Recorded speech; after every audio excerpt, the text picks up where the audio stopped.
Tonight, it's a tough time to be a teenager. I know that from having been a teenager a long time ago, from having teenagers in my house, and from working with teenagers in my practice. It's definitely a different world from the one that I grew up in. It's probably different from what all of you grew up in. And understanding that can really help us rise to the challenges of raising happy, healthy teenagers. One thing I like to tell all of my clients is that all people have problems and all families have problems. It's not that the idea of a successful life means that you have no problems. What it actually means is that you know how to handle problems and you learn from them. And one of the goals or definitions I see for being well-adjusted is that when you have a problem, you handle it so none of your problems stay really big for a very long time. And that's part of the goal of parenting, is to help your teenagers manage their problems so that none of their problems stay big for a really long time. I always like to define terms when I start talking to people, and one term most of us don't think about too much is parenting. So what's the purpose of parenting? Michael Popkin is an expert in parenting, has defined it as protecting and preparing children and teens to survive and thrive in the kind of society in which they will live. Not necessarily the same kind of society in which we were raised or we live now. In order to achieve this purpose, we want to become really good parents. So what are some of the traits of really good parents?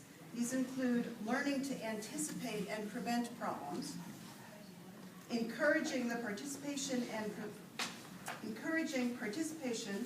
and success for everyone in your family, providing support, structure, and discipline, encouraging mutual respect, treating your teens with respect, teaching them how to treat you with respect, including your teen in problem solving.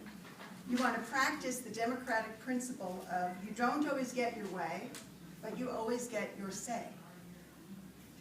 Be firm and calm when interacting with your teen. Allow your teen freedom within reasonable limits. You want to provide your teen with acceptable choices. And when I say acceptable, I don't only mean broadly acceptable, I mean acceptable to you. I know when we were younger and we had little kids, sometimes we would consequence our children by saying no TV all day.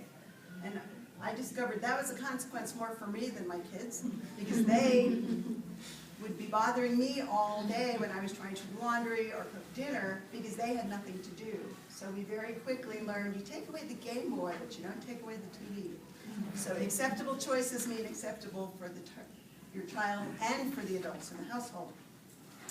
You want to learn to use logical consequences for managing your teen's behavior, not anger, shouting, and punishment. A lot of people are fans of punishing. My child did wrong, I have to punish them, I have to teach them a lesson. Well, punishment really teaches teens don't get caught. It doesn't actually teach them good behavior. So you want to work with helping them anticipate and understand consequences and make healthy choices. You also want to be flexible and age appropriate with your teen. What's appropriate for a 13-year-old is not the same thing as what's appropriate for a 19-year-old. So you have to get to know your children and know what works with your child and the age your child is and your values. You also want to make sure you teach your child to take personal responsibility. If my daughter forgets her lunch and she's hungry over lunchtime, that's her responsibility, not mine. If I forgot to pack my 5-year-old's lunch, that's a different story.